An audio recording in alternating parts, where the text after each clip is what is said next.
Hello students, welcome in plus 2 economics class. In today's class, we will discuss our new topic, that is rural development. This topic is consists in chapter 9, rural development. Before start the chapter, first of all we will discuss some basic concept related to the topic. देखिए आपके जो syllabus में बेटा in your syllabus these three topic involved. That is what are the major challenges in rural development. यानी आपकी syllabus में plus 2 class include only 3 topic challenges of rural development. What type of challenges? There are two type of challenges, the linked challenges and emerging challenge. Linking challenge का मतलब है जो हम long time तक, लंबे टाइम तक जिनको हम फेस करते आ रहे हैं, यानी जो बहुत लंबे टाइम तक हमारे अब तक हम उनको फेस कर रहे हैं, वो चैलेंजेस अभी तक हम रिमूव नहीं कर पाए हैं. सेम एमर्जिंग यानी कि जो न्यू डिफरेंट, जैसे मार्केटिंग की, क्रेडिट फैसिलिटीज़ की, यानी जो हमारे न्यू चैलेंजेस जिसको हम फेस कर रहे हैं, उन सब चैलेंजेस के बारे में. बट बिफोर दिस टॉपिक बेटा first of all we will know about the basic concept of rural development. देखिए आपने अपनी प्रीवियस क्लासेस के अंदर छोटे छोटे टॉपिक्स के बारे में जाना हुआ है, फिर भी हम इसके ओवरव्यू टॉपिक का लेंगे. First of all what is the meaning of rural development. देखिए आपने वर्ड का रूरल मीन्स क्या है आपका, यानी ग्रामीण इलाका, रूरल एरिया.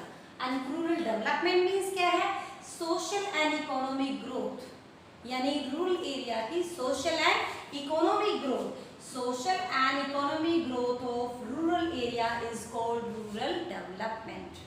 एंड नाउ अब rural area and urban area में डिफरेंस क्या है, what is the difference between rural and urban area.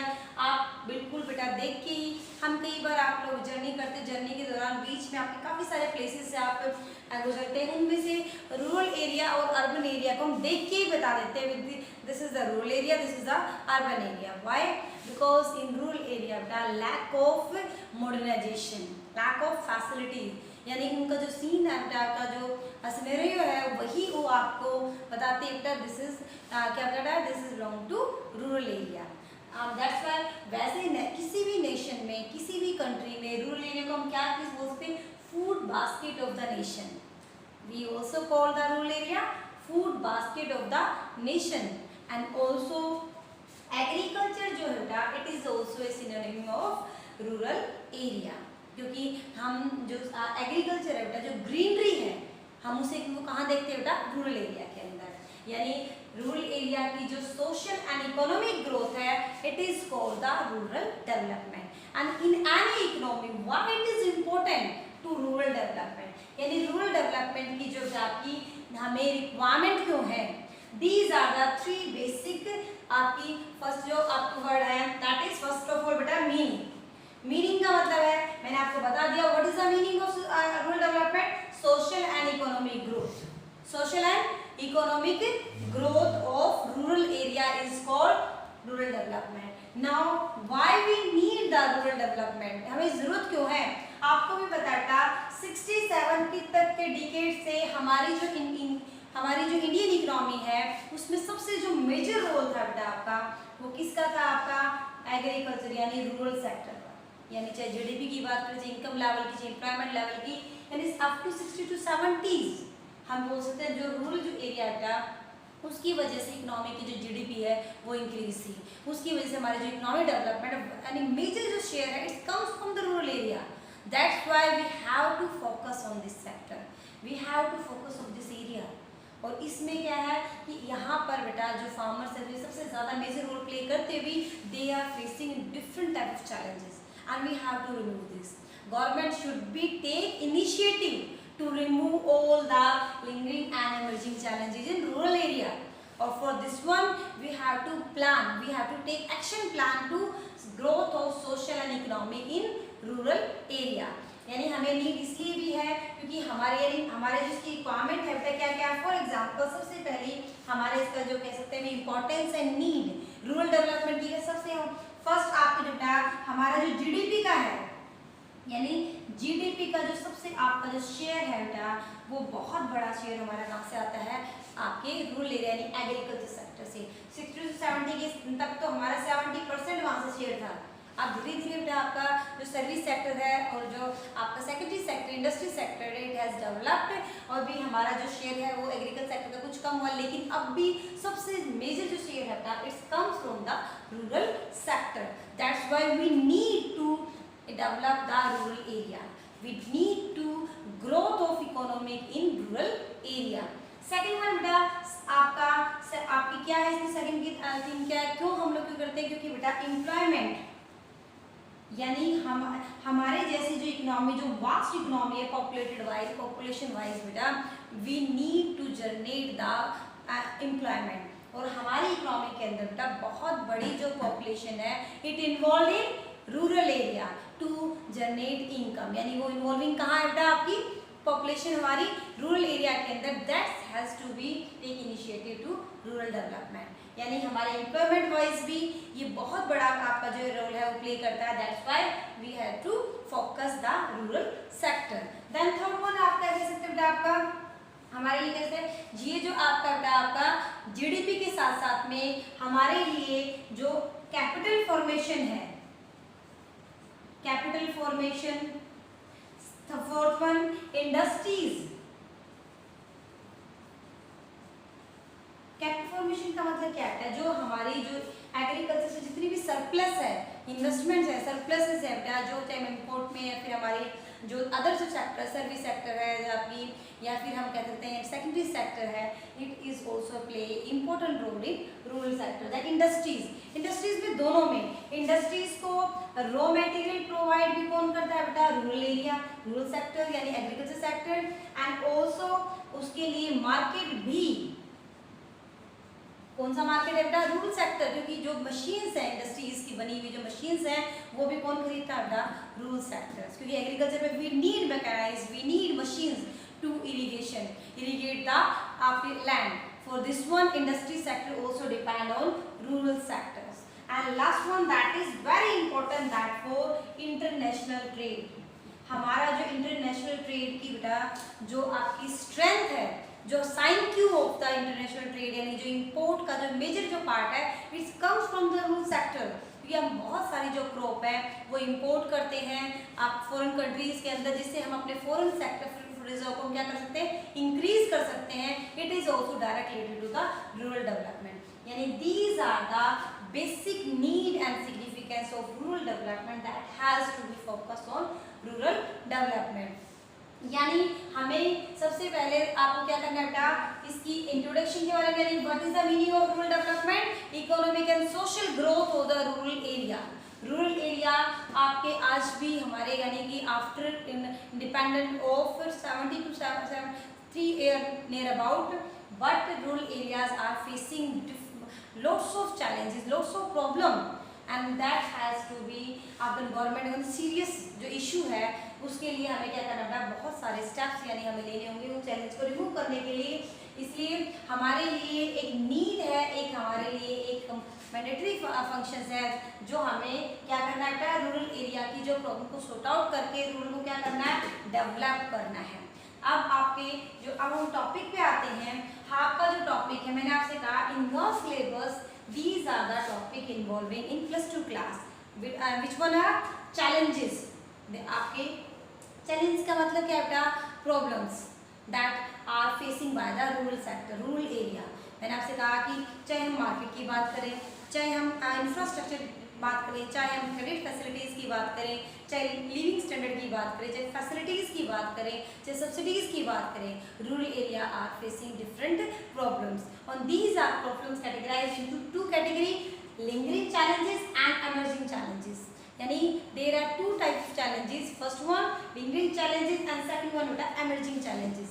अब वन बाय वन टेक हम दोनों को एक कर लेते हैं। आज फर्स्ट ऑफ ऑल मैं एक चैलेंज को ले रही हूँ, that is lingering challenges. What is the meaning of lingering challenges? Okay, यानी in your topic बेटा first topic यानी which type of challenges are facing by the rural sectors? These 2 challenges, lingering and emerging. First lingering challenge का मतलब है that are comes from long time, यानी जो हमारे long time से हम लोग face कर रहे हैं, that are called lingering challenges.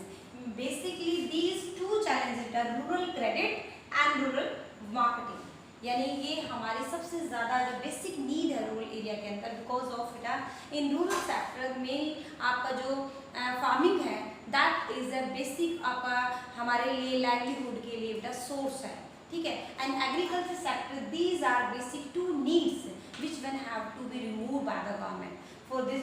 ये अगर ये रिमूव हो जाती है तो इसका मतलब है रूरल एरिया के अंदर डेवलपमेंट है। First of all rural credit, आज हम क्या ले रहे हैं, रूरल क्रेडिट। आपको भी पता है क्या, इन रूरल एरिया जो फार्मर्स हैं, फार्मर्स के पास बहुत ज़्यादा पैसा नहीं, they are small holding capital, यानी उनके पास ज़्यादा कैपिटल नहीं है। और सबसे ज़्यादा जो प्रॉब्लम है वो किसी की फेस करते होता है, deficiency of capital, deficiency of capital. और ये इसी प्रॉब्लम्स को दूर करने के लिए जो हमारा बेसिक जो चैलेंज है दैट इज रूरल क्रेडिट। हमारे लिए फार्मर्स को बेटा आपके विलेज के अंदर 3 टाइप्स की नीड है क्रेडिट की। First short term, then medium and then third one बेटा लॉन्ग टर्म, ठीक है। यानी farmers need 3 type of credit facilities. Short term किसके लिए रिक्वायरमेंट्स होती है बेटा आपकी, शॉर्ट टर्म हम उनको चाहिए किसके लिए बेटा, फर्टिलाइजर्स के लिए, यानी सीड्स के लिए, फर्टिलाइजर्स के लिए, केमिकल्स के लिए, यानी कि जो उनकी क्या है आपकी, उनको जो आपके खाद वगैरह के लिए यानी कि इंसेक्टिसाइड्स परचेज करनी है, वाटर के लिए, यानी छोटे मोटे जो खर्चों के लिए जो हमें शॉर्ट टाइम यानी विद इन 1 ईयर, यानी ज़्यादा नहीं 4 मंथ के लिए क्रेडिट, 3 मंथ के लिए क्रेडिट, आपके 6 मंथ के लिए, 7 मंथ के लिए, यानी within 1 year up to 1 year जो क्रेडिट आपको रिक्वायरमेंट है दैट इज कॉल्ड बेटा शॉर्ट टर्म नीड, यानी short term credit. Then middle term यानी मीडियम, यानी आपका मीडियम जो टर्म है उसके लिए हमारे का मतलब है कि उनको किसी चीज़ के लिए मिडिल टर्म क्रेडिट, किसी लिए क्या, purchase of machines like tractors, आपको उनको जो आपके जो टूल्स हैं, यूज टूल्स वगैरह खरीदने के लिए, डिफरेंट टाइप ऑफ मशीन्स खरीदने के लिए उनको क्या चाहिए बेटा, मिडल यानी मीडियम टर्म, यानी 2 to 3 इयर्स के लिए, 4 ईयर के लिए जो लोन चाहिए बेटा आपको वो चाहिए medium term. Then third type of need that is long term. Long term credit की फैसिलिटीज क्यों चाहिए बेटा, for need of purchase additional land, additional land, यानी उनको लॉन्ग टर्म यानी कि एसेट्स परचेज करने के लिए अगर उन्हें अपनी कैपेबिलिटी इंक्रीज करनी है, उन्हें अपने सोर्स को इंक्रीज करना है, कौन सा परमानेंट मीन्स ऑफ सोर्सिंग करना है, उनके लिए आपको क्या चाहिए, लॉन्ग टर्म क्रेडिट। और दीज आपको जो 3 टाइप की जो नीड है, दीज 3 टाइप ऑफ क्रेडिट है, देयर आर 2 मेजर सोर्स। कौन से सोर्स है आपके, एक इंस्टीट्यूशनल सोर्स, इंस्टीट्यूशनल सोर्स को हम दूसरा क्या बोल सकते हैं बेटा, formal source. And second one हमारा है आपका जिसे कहते हैं non institutional source, non institutional and फिर हम कह सकते हैं इनफॉर्मल, ठीक है। यानी there are 2 source which provide the credit facility in rural area, यानी हमारे पास there are 2 source of the credit in that are available in rural area, institutional or formal source and non-institutional or informal source. First of all आपको name से ही बताया था आपका, for example आपका institution का मतलब क्या है, that has to follow some rules and regulation. For example different type of bank and financial institution which run by the government, यानी जो किसी रजिस्टर्ड और गवर्नमेंट आपके एनजीओ से थ्रू आप जब लोन लेते हैं, क्रेडिट फैसिलिटीज लेते हैं, it's comes under the institutional और formal source. And non institutional में किसको इंक्लूड करते हैं, traders, landlord, for example zamindar, money lenders, यानी आपके ट्रेडर्स, लैंडलॉर्ड जो आप फ्रेंड से, यानी जो इनफॉर्मल तरीके से आप विलेज में किसी से जो आप क्रेडिट फैसिलिटीज लेते था, that are called non institutional and informal source. और हमारे पास गांव में जो मोस्टली जो टाइप के जो लोग होते हैं वो इस पर ज़्यादा बिलीव करते हैं, इससे ज़्यादा कम। अब हम डिटेल में करेंगे हमारे पास रूरल एरिया के अंदर। In next video we discuss about the which type of how many types of institutional source available in a rural sector and what are the limitations of non-rural यानी non-institutional or informal credit facility in rural area, because these are very important source which can develop rural sector. because of this जो problems challenges है बेटा credit challenge है, it is removed only with the help of source of credit facilities which provide by the government. And how many types of government and societies are available in rural area we will discuss in next video.